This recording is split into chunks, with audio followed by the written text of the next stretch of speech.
la agrupación estudiantil Contracorriente, y más recientemente estamos lanzando el proyecto de la Juventud Anticapitalista, Socialista y Revolucionaria. En ese contexto pues queríamos abrir una reflexión acerca de el papel de la ciencia en la sociedad, la relación que tiene la teoría de Darwin con la teoría de Marx, o sea, la teoría que nos ayuda a entender la evolución con la teoría que nos ayuda a entender la historia o los procesos históricos, las transformaciones históricas. Entonces, bueno, con ese afán convocamos a esta charla. Les presento a la compañera Jimena. Ella es profesora en la Facultad de Ciencias Políticas y Sociales. Hizo la carrera de antropología, y después hizo una maestría en filosofía. Entonces, bueno, ella se va a encargar de darnos la primera parte acerca de la relación entre la teoría de Darwin y la teoría de Marx. Después, pues yo quería abrir una reflexión junto con ustedes de, bueno, el papel de la ciencia y nosotros como científicos, ¿no?, para la transformación de la sociedad. Y bueno, ojalá se queden también al final para que haya una especie de intercambio. Y bueno, también supongo que por ahí circulará una hojita para que nos pasen su correo y poder mandarles más información. Y bueno, pues adelante. Bueno, muchas gracias. ¿Se escucha bien? Sí, ok. Pues primero muchas gracias a las compañeras y los compañeros de la Juventud Anticapitalista, Socialista y Revolucionaria que hicieron posible pues, este evento, y muchas gracias a ustedes por acompañarnos. Bueno, mucho se ha discutido, ¿no? Probablemente hayan escuchado o tengan referencias o hayan estudiado algunas de las aportaciones que se han hecho en torno a la relación entre Darwin y Marx. Sobre todo en la historiografía de la ciencia se ha discutido mucho, por ejemplo, que fueron contemporáneos, que Marx trató de dedicarle el capital a Darwin.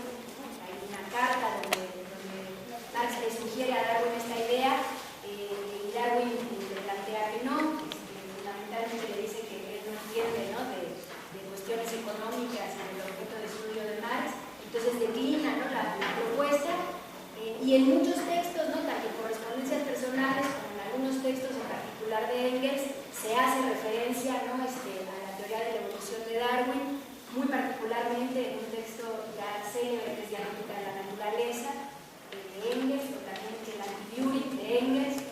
También se ha discutido mucho si los textos de Engels son fieles, las traducciones son fieles, ¿no?, por distintos avatares de la historia, ¿no? Muchos de estos textos fueron recuperados ya muerto Engels, entonces también hay discusión alrededor de ese problema.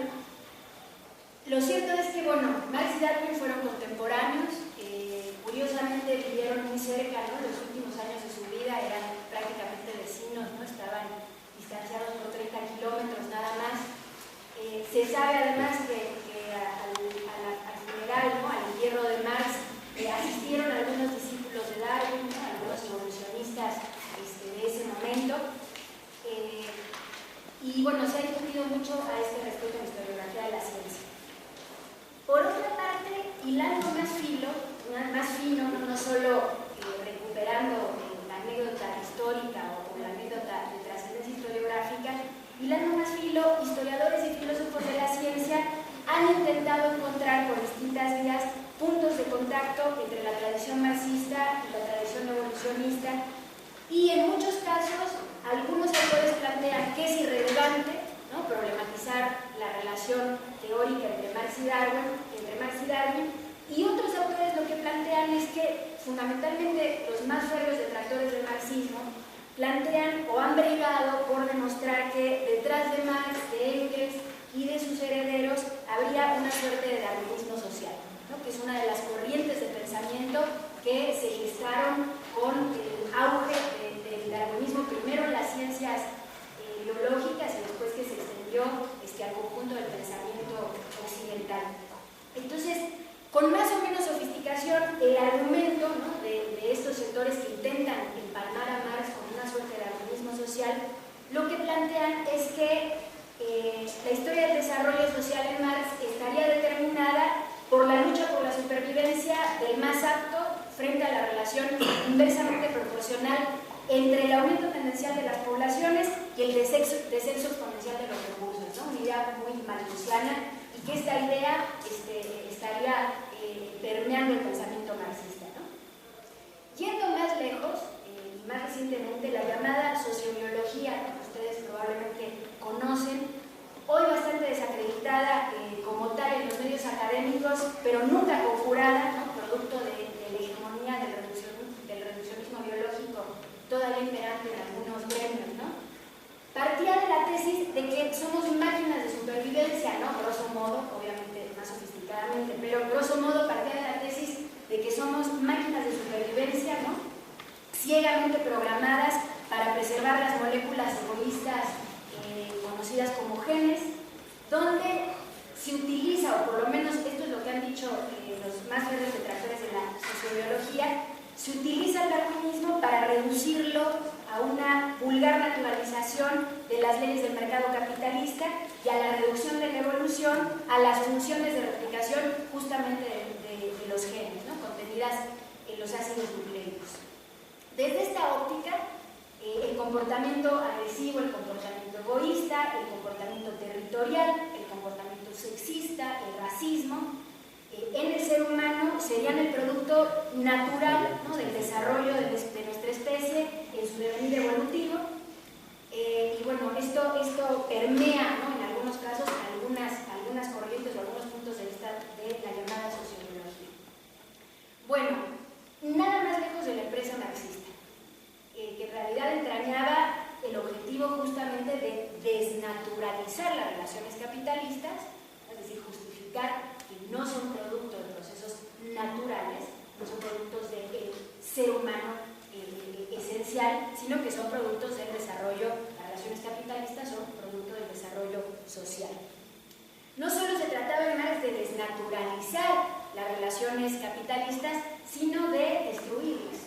Es decir, hay un proyecto además revolucionario en el pensamiento marxista de transgresión del orden económico y social imperante, en este caso particular de la sociedad capitalista.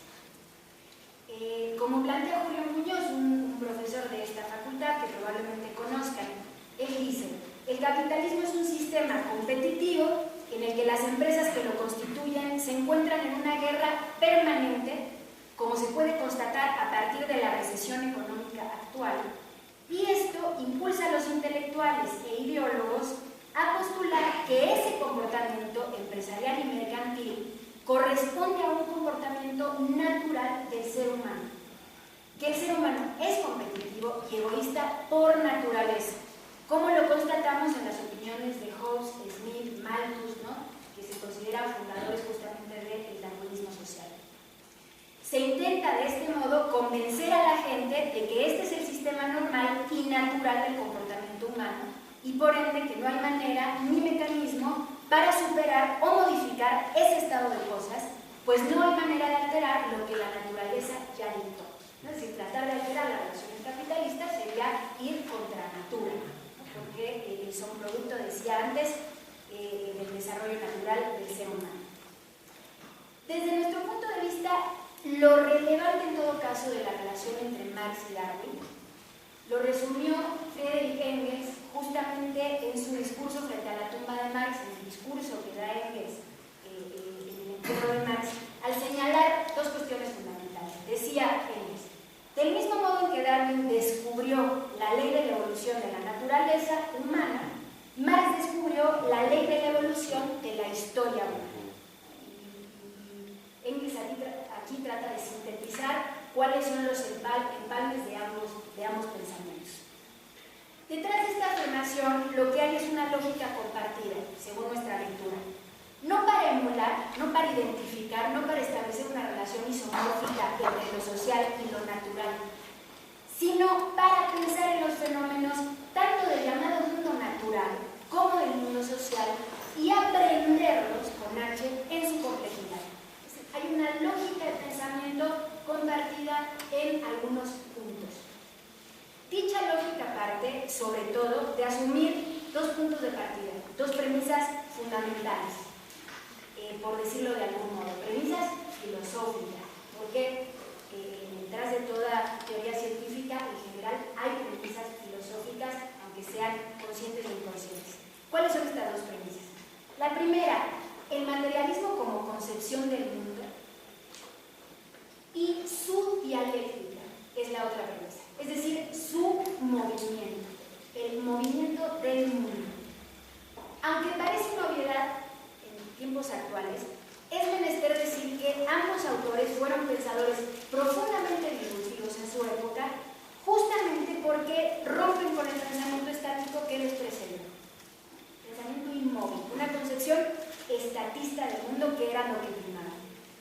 Dice un filósofo de la ciencia muy importante, que es Peter Galton, lo siguiente: en contraste con el ideal contemplativo o especulativo de las élites intelectuales precapitalistas y las posibilidades duramente restringidas para la competencia y la innovación bajo los modos de producción feudales o dentro de las instituciones feudales como las primeras universidades, el surgimiento del capitalismo le da un ímpetu y una perspectiva enorme a la continuación de la investigación en formas que aumentan la posibilidad de recibir y responder a la retroalimentación causal a partir de los fenómenos naturales. Es decir, hay una relación compleja entre la emergencia del capitalismo y la forma en que la inteligencia de la época comienza a percibir el mundo. Y la emergencia capitalista abre las fronteras de la posibilidad de investigación científica en contraste, digamos, con la empiria, con el mundo natural. Estos, digamos, son para nosotros los puntos relevantes de tratar, los puntos que son atractivos discutir sobre Marx y Darwin. Ahora, tenemos que tener en cuenta que estamos hablando de dos teorías distintas que se ocupan de fenómenos distintos.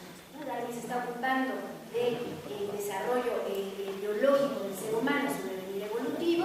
Marx se está ocupando del desarrollo social del ser humano en su devenir histórico. Dejando hablar a Marx, ¿cuál es en términos generales la concepción de este mundo material, de este mundo en movimiento, desde el punto de vista de la historia humana? El de Marx es un materialismo no contemplativo.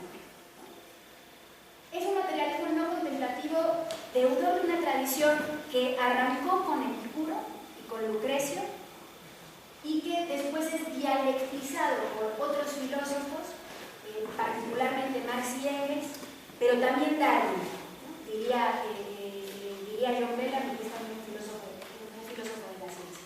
Sí, el materialismo de Epicuro va a ser dialectizado en Marx y en Engels. En Marx y en Engels, ¿a través de qué?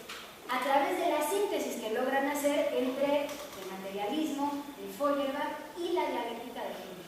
Acuérdense que Hegel fue un filósofo fundamentalmente idealista, ¿no? Y hay una dialectización de este materialismo. En el caso de Darwin, hay una dialectización por una lógica intrínseca que está en la teoría evolutiva a la cual nos vamos a abocar posteriormente. Entonces, un enfoque dialéctico y materialista en el pensamiento biológico persiste, dirían algunos filósofos de la ciencia, hasta nuestros días. Por ejemplo, a través del concepto del metabolismo, que es un concepto que se ha discutido mucho en filosofía de la ciencia. Metabolismo es una categoría que se utilizó desde el siglo XIX con una función organísmica, es decir, para definir las características relacionales del organismo, para explicar lo que en las ciencias naturales de la época se entendía como intercambio material. Se trataba de describir en el siglo XIX el mundo de las relaciones que operan, insisto, al interior del organismo a nivel químico y a nivel fisiológico. Es de hecho una categoría que sigue siendo muy funcional para la biología actual y no me dejarán mentir. Ahora, esta forma de pensar en lo vivo, dicen algunos filósofos de la ciencia, se expande en nuestro siglo a escala ecológica, es decir, trasciende al organismo, mucho más allá del organismo. Y esto permite que a nivel de medio ambiente podamos hablar hoy de flujos de intercambios energéticos complejos, es decir, intercambios materiales. Lo que pasa es que ahora integramos la cuestión energética como una cuestión fundamental. Por otro lado, el materialismo de Marx siempre, es decir, Marx nunca dejó de insertar su concepción dialéctica lógica de la historia dentro de una más amplia historia natural. Y supo ver como nadie que las sociedades históricamente dadas, históricamente determinadas, debían ser entendidas precisamente en términos de intercambio material. Hoy introduciríamos, insisto, intercambio energético, a múltiples niveles, pero todos subsumibles bajo la dialéctica entre estos dos polos siempre tan referenciados y tan controversiales, hombre-naturaleza. Entonces, se puede decir que Marx tiene una concepción naturalizada del ser humano, de manera análoga a Darwin, después lo vamos a ver también. Una historia natural en Marx, una historia natural de nuestra especie, que hace referencia a su origen y devenir evolutivo. De hecho, es una condición previa ¿a qué? Es una condición previa al desarrollo ulterior del ser humano que haría referencia a su devenir histórico. El materialismo histórico, entonces, no es otra cosa que la concepción de la historia, donde el desarrollo humano depende del desarrollo de las relaciones sociales, de los modos de producción, del intercambio material, y tiene, esto es muy importante, en el conflicto y la contradicción económica y social, el motor de la transformación. Es decir, en el materialismo histórico las sociedades no solo están constreñidas por el mundo material que genera sus condiciones de posibilidad, sino que además se mueven. Están en constante movimiento producto de distintas formas de contradicción que de hecho son contradicciones que de hecho pueden configurarse como motores de la transformación social y por ende de la transformación histórica. Entonces, el materialismo dialéctico el materialismo histórico bajo esta perspectiva se diferencia enormemente de las concepciones idealistas contra las que discutió en su época, que consideraban que la historia es el movimiento de qué. Porque Hegel consideraba que la historia era movimiento. Lo que pasa es que era el movimiento efectivamente de nociones abstractas, inmutables, como el espíritu, como la razón, como la cultura, como las instituciones. En su prólogo a la contribución a la crítica de la economía política, Marx planteaba justamente los fundamentos de esta concepción materialista de la historia. Allí afirmaba lo siguiente, cito: tanto las relaciones jurídicas como las formas de Estado no pueden comprenderse por sí mismas ni por la llamada evolución general del espíritu humano, sino que, por el contrario, radican en las condiciones materiales de vida cuyo conjunto resume Hegel, siguiendo el precedente de los ingleses y franceses del siglo XVIII bajo el nombre de sociedad civil, y que la anatomía de la sociedad civil hay que buscarla en la economía política. ¿No? Está definiendo las bases de esta concepción de la historia.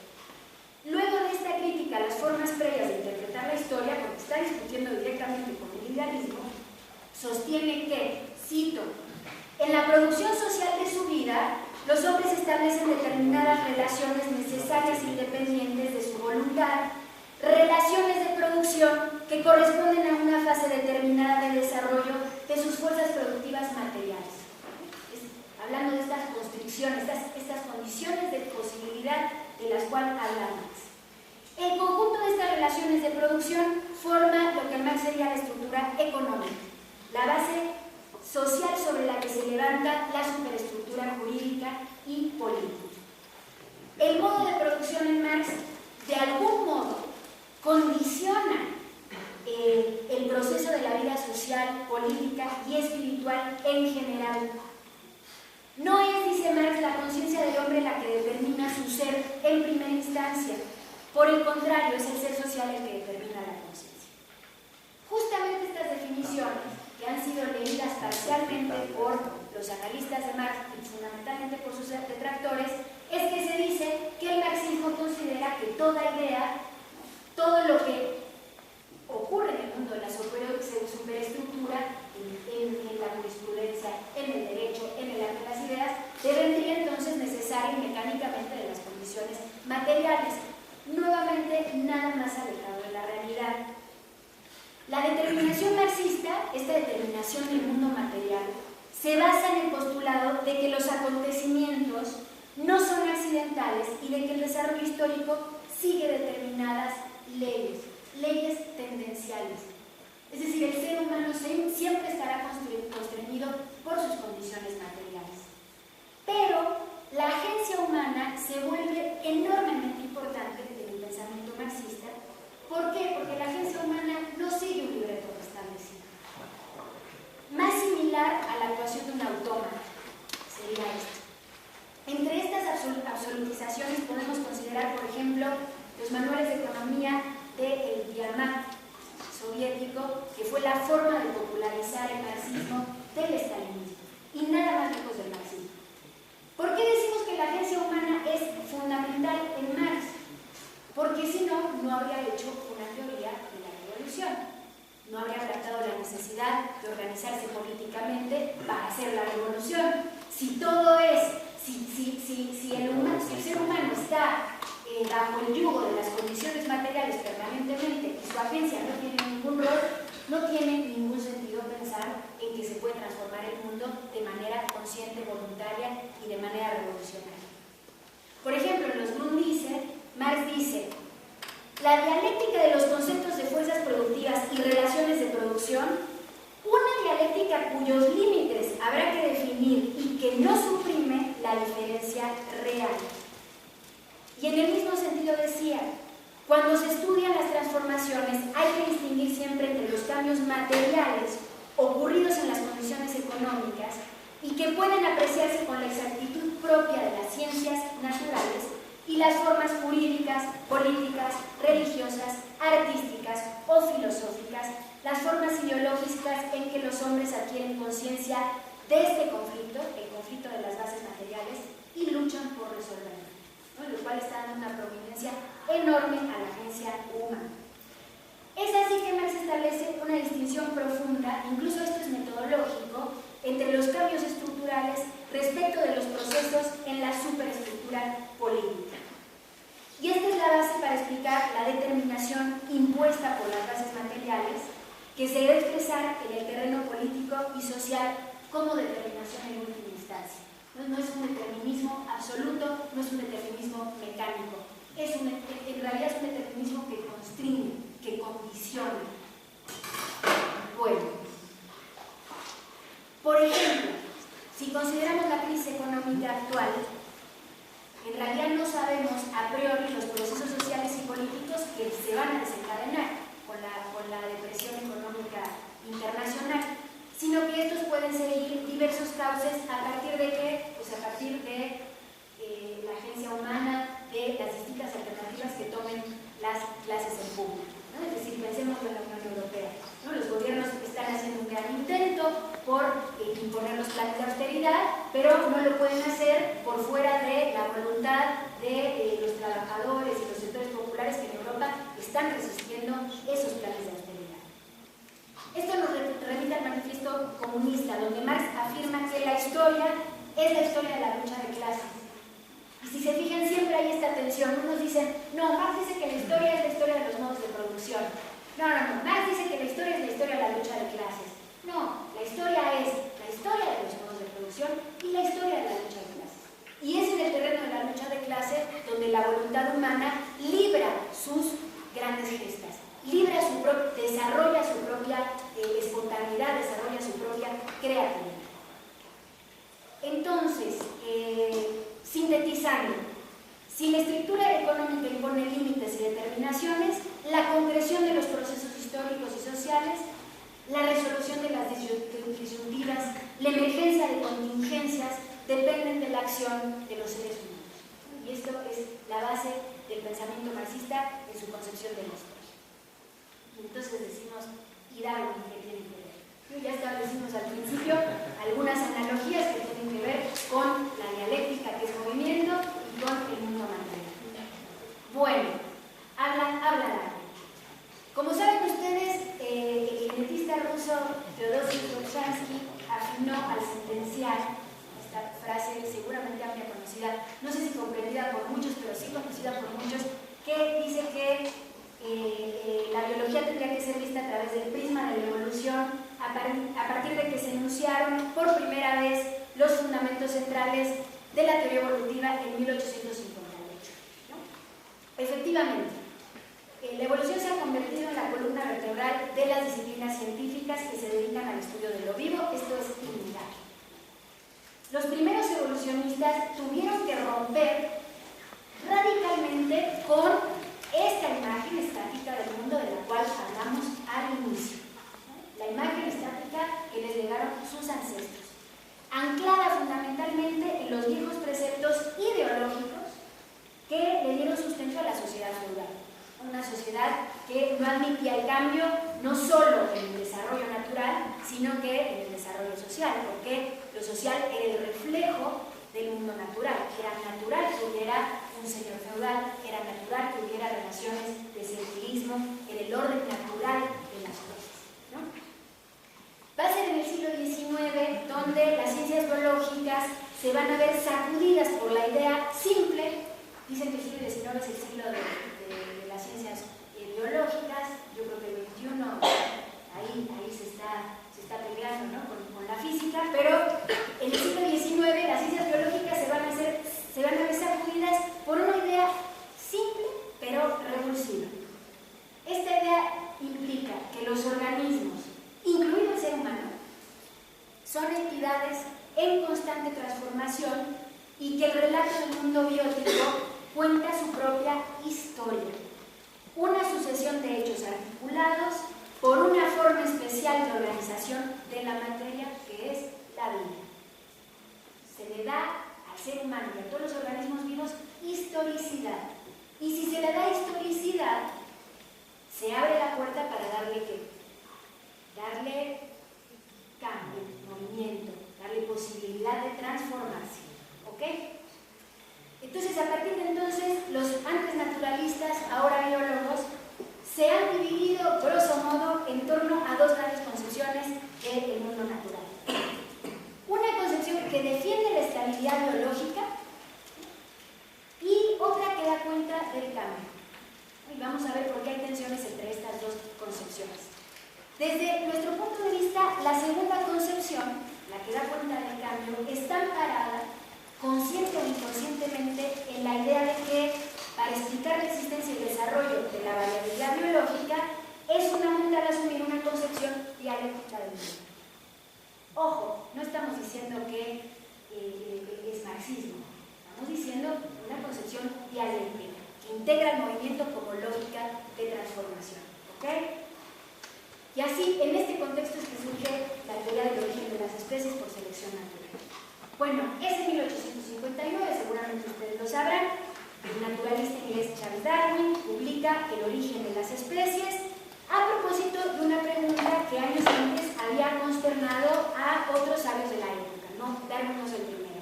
¿Cómo es posible que tan distintos organismos se desenvuelvan en diversos entornos de manera tan creativa y tan eficaz? ¿Cómo pasa eso? Como hay tal variabilidad biológica, y además esta variabilidad implica que los organismos recurran a mecanismos tan creativos que les permite sobrevivir. Por ejemplo, ¿no? Un ejemplo clásico para aquellos que no son biólogos. Las cactáceas, ¿no? Una variedad vegetal, viven en lugares muy áridos, utilizan diversas estrategias para preservar la poca agua que pueden absorber, ¿no? Y lo hacen de manera muy eficaz. Algunos insectos, ustedes saben, son presa fácil de arañas y otros predadores, así que su aspecto asemeja la corteza de un árbol o una hoja para que se puedan esconder. Bueno, ya ni qué decir de mecanismos evolutivos más sofisticados, como el pico de un pelícano para la pesca, etc.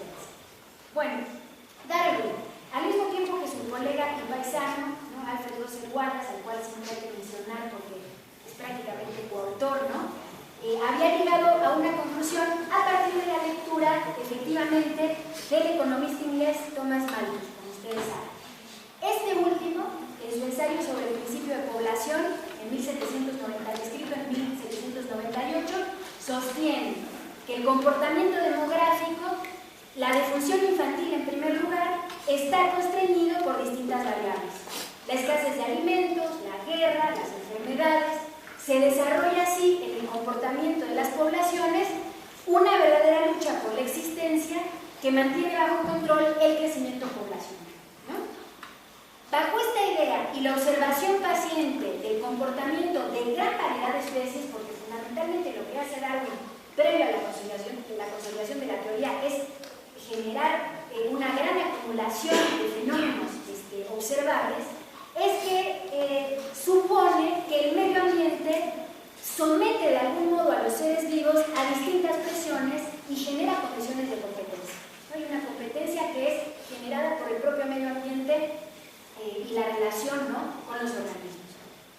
La inferencia de que existe una lucha por la supervivencia basada en esto, ¿no?, en el límite de los recursos, basada en la superfecundidad y la estabilidad numérica de los individuos, combinada con la existencia de características biológicas aptas, ¿no?, para determinados entornos, lo lleva a concluir que la supervivencia es diferencial.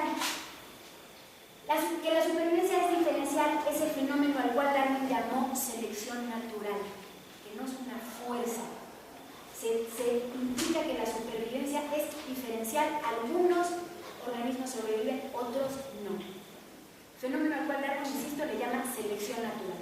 Es decir, no todos los organismos sobreviven, solo aquellos cuya estructura biológica les permite adaptarse a su medio. Y Darwin atina a plantear que existen variaciones dadas por el azar. Esto es muy importante. Es decir, se introduce el problema de la contingencia a la elaboración de la teoría evolutiva.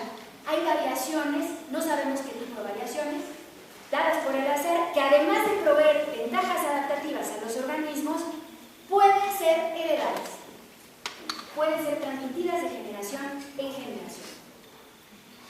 De estos dos conceptos, de la selección natural y de la transmisión hereditaria, se desprende la teoría evolutiva que, según Darwin, se va a dar en forma copiosa. ¿Qué quiere decir copiosa? Va a generar gran variabilidad. Va a ser gradual. ¿Qué quiere decir gradual? Que dichas variaciones van a ser fijadas por selección natural y heredadas de forma lenta y paulatina y no direccionadas. Es decir, no hay diseños biológicos predeterminados, sino que son diseños emergentes que van surgiendo de la relación de los organismos con el medio. Bueno, de esta idea aparentemente simple es que surge la primera teoría, no de la evolución, porque había teorías previas, pero es una teoría coherente. ¿Cuál es la fortaleza del núcleo duro del darwinismo? Que es una teoría coherente que articula el funcionamiento y origen de todas las especies biológicas con algunas premisas muy específicas que les voy a dar puntualmente. Premisas generales. Que en el mundo biológico existe un proceso ininterrumpido y gradual de variabilidad que se da de manera azarosa. Dicha variabilidad es transmitida de generación tras generación, es decir, es hereditaria. Primera premisa. Segunda premisa. Las especies, sin embargo, están sometidas a las presiones del entorno, en donde hay una desproporción entre la escasez de los recursos y el crecimiento de las poblaciones. ¿No? Esto es un hecho. Hay una presión del ambiente sobre las poblaciones, sobre los organismos. Esta desproporción deviene en la lucha por la existencia de la cual solo salen avante aquellas variedades mejor adaptadas a las condiciones que impone el medio. Dichas variedades son seleccionadas por la naturaleza y preservadas a través de la herencia generación tras generación. Esto más o menos articula el núcleo duro del darwinismo. ¿Por qué fue tan revulsiva esta idea? ¿Por qué fue tan disruptiva? En primer lugar, porque está compitiendo contra el dogma, contra otra teoría, no proveniente de la ciencia, sino proveniente de la religión, sobre el origen fundamentalmente del hombre, pero también el origen del universo, el origen de la Tierra, etc. Y se va a suscitar una de las más importantes controversias en la historia de la ciencia, definitivamente. ¿Contra qué discute implícitamente la teoría de Darwin? Contra el creacionismo, que grosso modo tiene sus propias premisas. ¿Cuáles son nuestras premisas? Primero, el mundo fue creado por Dios y con él todos los organismos y especies que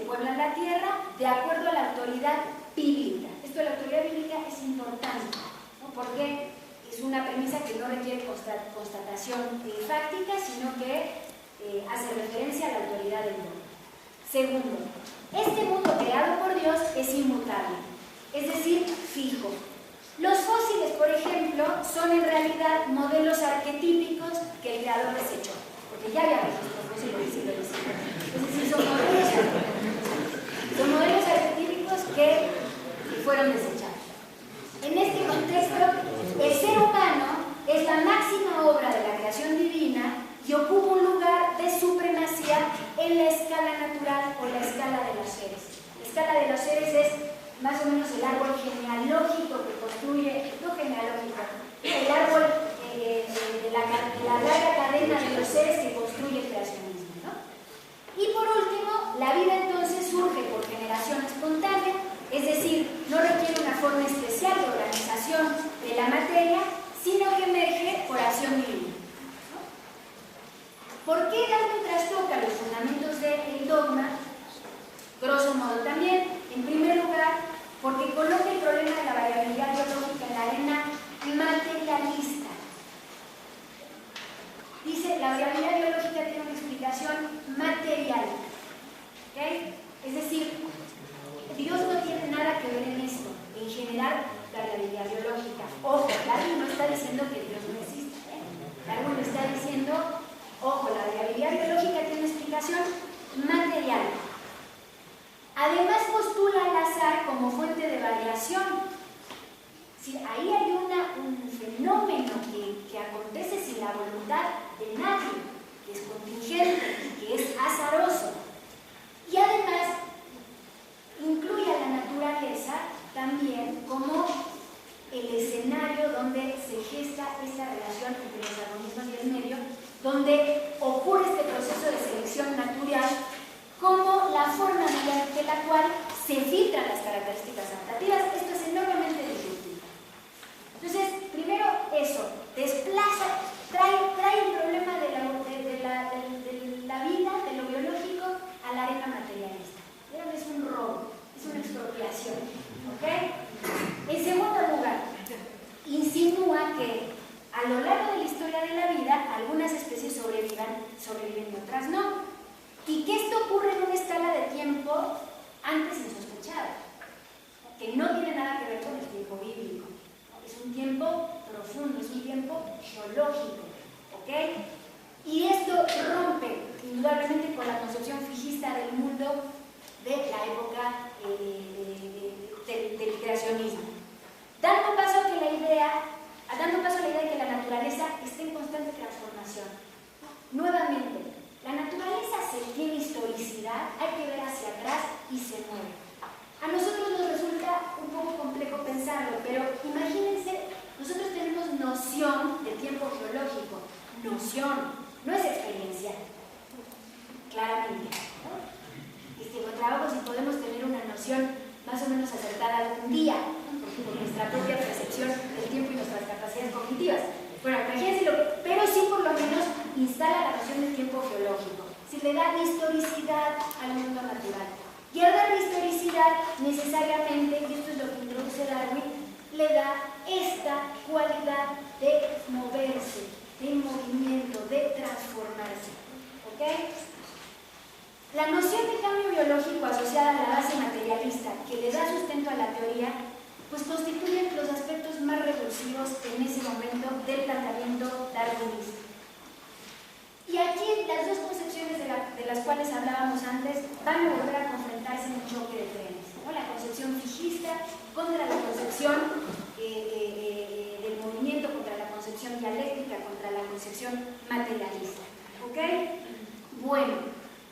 Este debate, este es Darwin, ¿no? Mucho ha pasado, ¿no? Ríos de tinta se han escrito a partir de la experiencia del darwinismo, pero gran parte del debate filosófico se ha desplazado a nuestro siglo. Si el siglo XX fue un siglo de grandes debates en el terreno de la biología que, se quiera o no se quiera, traen detrás premisas filosóficas. Autores, por ejemplo, como Stephen Jay Gould, que seguramente conocen, como Richard Lewontin, como Rawls, como Lerner, entre otros, tomaron esta estafeta en el siglo XX de combatir al neocreacionismo, porque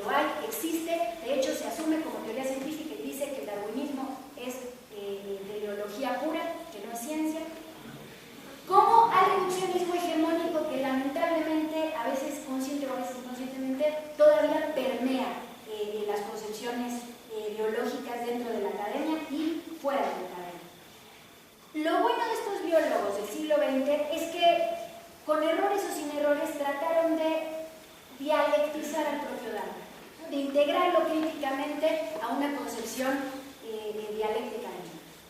Rápidamente, ¿qué pasa con la teoría evolutiva?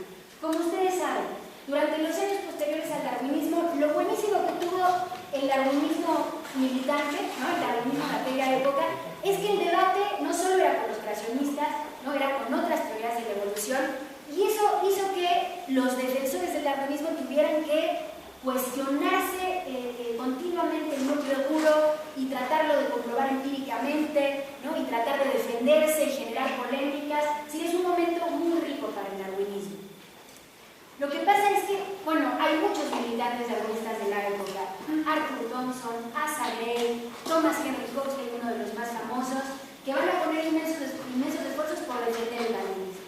Entonces, mientras navega contracorriente, y esto pasa mucho en la historia de la ciencia, el darwinismo se hace fuerte, porque tiene que estar problematizado, ¿no? Permanentemente, ¿no? Es lo que pasa un poco con las vanguardias artísticas. En tanto son rechazadas, son creativas, disruptivas, contestatarias. Una vez que las integraron, ya dejaron de ser vanguardias. Bueno, entonces, para principios de la década de 40, se consolida al interior de la biología la llamada teoría sintética de la evolución.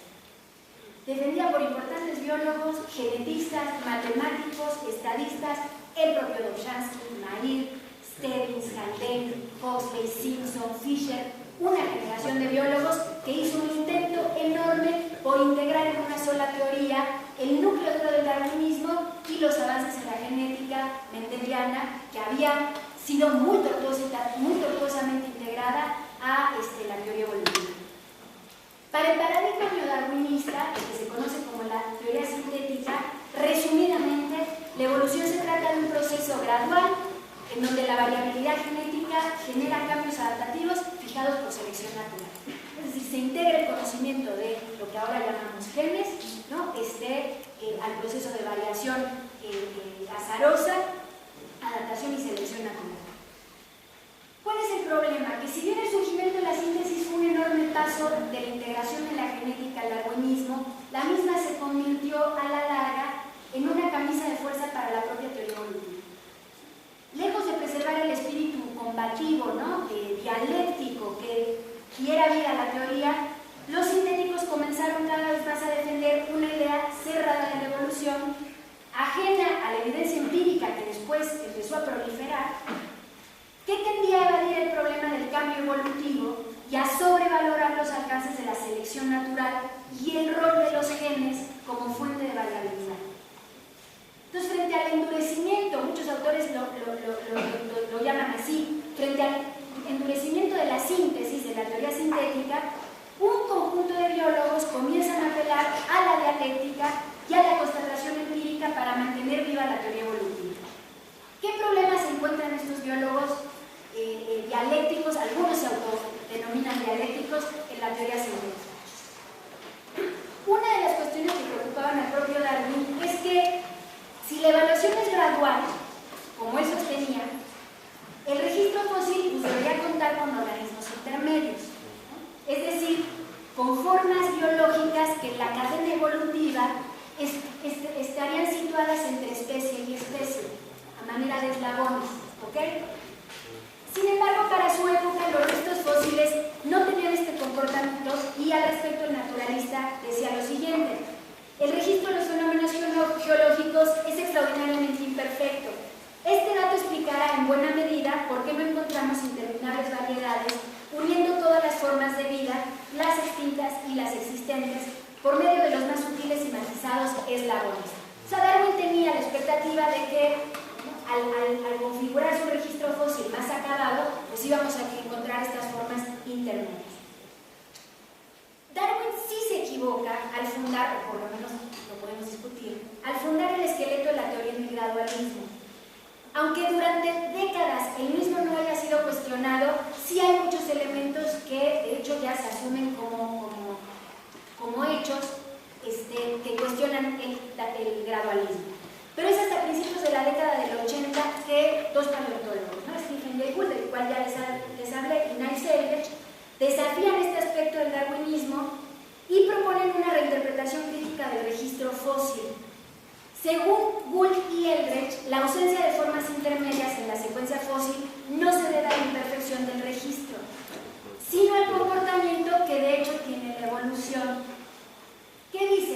sintéticamente estos autores. La evolución efectivamente puede pasar por periodos gradualistas, puede pasar por periodos de variaciones acumuladas que van generando pequeñas transformaciones. Sin embargo, puede dar saltos violentos, es decir, asistir a procesos de profunda discontinuidad con la emergencia de nuevas especies en tiempos muy comprimidos, rápidos y cortos.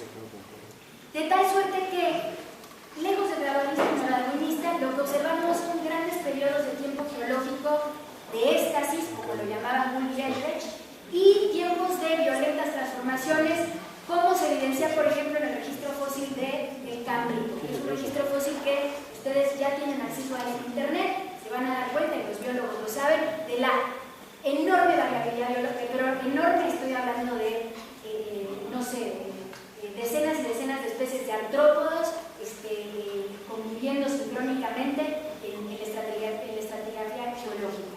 Entonces, de esto van a dar cuenta Bull y Eldredge. Entonces, ¿por qué es muy importante el planteamiento de Bull y Eldredge? Porque introduce la cuestión de la contingencia como un factor de cambio evolutivo, como un factor muy importante del cambio evolutivo. Tan importante, o sea, con tanta relevancia evolutiva, que es en estos momentos donde podemos ver la emergencia de nuevas especies, ¿no? Especies enteras, no de organismos, sino de especies enteras. A este modelo se le conoce como equilibrios puntuados, como ustedes saben, y el mismo da por tierra con el gradualismo y da paso a la emergencia de nuevas formas de explicar la evolución, que no solo van a ser los equilibrios puntuados. Dicen, ¿no? Bull y Eldredge. Y finalmente, la razón por la que estamos aquí es que un asteroide impactó contra la Tierra, exterminó a los dinosaurios y perdonó a algunos pequeños mamíferos. Darwin creía que las extinciones masivas eran artilugios causados por la insuficiencia del registro fósil. Hoy sabemos que son muy reales. La historia de la vida ha estado marcada por numerosas extinciones masivas y brutales. La evolución, decía Bull, no es un río largo y tranquilo. Podemos citar la extinción en masa de finales del Ordoviciano, hace 438 millones de años, la del final del Devoniano, hace 367 millones de años, pero la más terrible es la final del Permiano, hace 250 millones de años, que borró de golpe cerca del 95% de especies marinas invertebradas. 95% marinas. Aquí ya no solo está planteando la contingencia y la variabilidad genética masiva para generar cambios estructurales rápidos, está integrando el elemento ecológico, lo que tiene que ver con el ecosistema y con las contingencias que van más allá del organismo, más allá de las especies, que tienen que ver con comprender a la Tierra, ¿no? Como un todo complejo, como un sistema complejo de relaciones, de intercambio de materia y energía, ¿no? Donde las causas son efectos y los efectos son causas permanentes. Esta es una forma de interpretar, por ejemplo, el registro fósil. Entonces, esta lógica, bien, como ustedes saben, y ya me voy a las conclusiones porque si no se nos van a aburrir, pero esta lógica abre nuevas formas de entender la evolución. Nuevas formas que, por ejemplo, hoy se está discutiendo algunos biólogos evolutivos, ¿no? Como la bióloga Lynn Margulis, que tiene un libro que les recomiendo que se llama Cartando Genomas, plantean que están de acuerdo con los cambios aleatorios heredables o mutaciones genéticas como elementos de variabilidad. Es decir, están de acuerdo con el núcleo duro del darwinismo, coinciden también en que las mutaciones aleatorias quedan expresadas en la química del organismo, la existencia de proteínas alteradas, pero plantean que la existencia de proteínas alteradas, cuyo origen puede remontarse a mutaciones genéticas en organismos vivos, ha quedado ampliamente demostrada. ¿Qué dice Lynn Margulis? Que le damos, el problema del genocentrismo es que le damos un peso único, unidireccional a los genes en los procesos de desarrollo biológico. Lo que están discutiendo estos autores es que los procesos autogenéticos, es decir, los procesos del desarrollo, tienen también relevancia en la evolución, tienen también relevancia en la formación de organismos y son muy importantes para comprender la dinámica evolutiva de una manera holística, de una manera muy integral.